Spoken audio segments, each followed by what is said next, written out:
আপনি যদি সংসারে শান্তি চান তাহলে বউয়ের চোখে দুনিয়া দেখুন, আর যদি না দেখেন তাহলে বউ কিন্তু শান্তির সংসারে আগুন লাগিয়ে দিবে।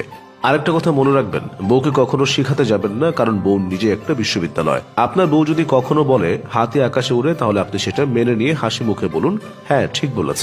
গতকাল এক ঝাঁক হাতি আমাদের ছাদে উড়ে এসে বসেছিল, কিন্তু সেই হাতি আকাশে উঠতে উঠতে যদি একবার আপনার বউয়ের মাথায় ইয়ে করে দিতে চায়, তাইলে আপনি নিরাপদে সরে যান। এখন ভাবছেন বউয়ের চোখে কিভাবে দুনিয়া দেখবো? সমস্যা নেই, আমি আপনাদের বলে দিচ্ছি কিভাবে দেখবেন। বউয়ের চোখে সব থেকে নিখুঁত মানুষ তার বাবা, সব থেকে সুন্দর মহিলা তার মা, সব থেকে বুদ্ধিমতী মহিলা সে নিজে, সব থেকে দুঃখী স্বামী তার বড় ভাই, সব থেকে বড় ডাইনি তার ভাবি, সব থেকে সুন্দর সন্তান তার নিজেরটা, সব থেকে সফল মানুষ তার বইয়ের জামাই, সব থেকে খারাপ মহিলা তার শাশুড়ি, সব থেকে সুখী মহিলা পাশের বাসার ভাবি, সব থেকে ভাগ্যবতী মহিলা বান্ধবী, সব থেকে বেশি শিক্ষণীয় টিভি চ্যানেল স্টার জলসা জি বাংলা, সব থেকে শুভাকাঙ্ক্ষী বান্ধবী ও বাপের বাড়ির লোকজন, আর সব থেকে খারাপ নিকৃষ্ট অকর্মা মিথ্যুক কিপটা মোস্ট আনস্মার্ট হলো নিজের স্বামী।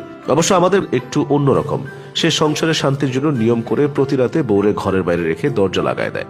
সেই বউ এক হুজুরের কাছে গিয়ে যখন এসব জানায়, তখন হুজুর তাকে একটা তাবিজ দিয়ে বলেন, গোলাম হোসেন যখন বাড়ি আসবে তখন সেই যেন তাবিজ যেন জিহ্বার নিচে রাখে।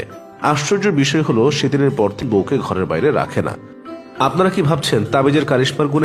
না রে ভাই, এইখানে তাবিজের কোনো কারিশমা নাই। জিভের নিচে তাবিজ থাকার কারণে বউ কথা বলতে পারতো না, যে কারণে সে তাকে বাইরেও থাকতে হতো না। এ থেকে অবশ্য মেয়েরা শিক্ষা নিতে পারেন। আপনার স্বামী যদি সংসারের শান্তির জন্য আমাদের মতো আপনাকে বাইরে বের করে দেয়, তাহলে জিভের নিচে তাবিজ রাখুন, নিজের ঘরে আরামে ঘুমান। সংসারের শান্তির জন্য পুরুষরা ফুটফুটে সুন্দর কুকুরের একটা বাচ্চা থেকেও শিক্ষা নিতে পারেন। বৈজ্ঞানিকভাবে প্রমাণিত, ছেলে কুকুরছানারা যখন মেয়ে কুকুরছানার সাথে খেলা করে, তখন অনেক সময় ছেলেরা ইচ্ছা করে খেলায় হেরে যায়। শারীরিকভাবে এগিয়ে থাকলেও তারা এটা করে খেলায় মেয়ে কুকুরছানাকে উৎসাহ প্রদান করার জন্য। পাশাপাশি ভবিষ্যতে প্রজননের সফলতা লাভেও এটি সহায়তা করে। তেমনি আপনিও স্ত্রীর কাছে হেরে গিয়ে সংসারে শান্তি ফিরিয়ে আনুন। আমার কথা শুনে আবার বিশেষ কাজে হেরে যাবেন না, তখন কিন্তু বউ পাশের বাসার মুখলেসকে নিয়ে উধাও হয়ে যাবে। কোন বিশেষ কাজের কথা বলেছি আশা করি ভেঙে বলার দরকার নেই, কারণ আপনারা সবাই ভালো মানুষ, তাই কুকুরের থেকে ভালোবাসা লয়ালিটি না শিখেছেন পজিশন। সবশেষে একটু কাজের কথা বলেন। বঙ্কিমচন্দ্র ওনার দ্বিতীয় পক্ষের স্ত্রীকে নিয়ে ট্রেনে করে যাচ্ছিলেন, তখন 32 টাকা মাইনের কেরানি চাকরি করা একটা ছেলে বারবার ঘোমটার আড়ালে থাকা ওনার স্ত্রীকে দেখার চেষ্টা করছিল।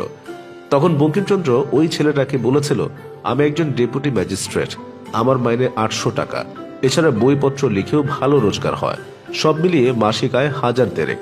এই সবই এই মহিলার পায়ে সমর্পণ করেছে, তবু তার মন পায়নি। আর তুমি সেখানে মাত্র 32 টাকার কেরানি হয়ে এর মন পেতে চাও?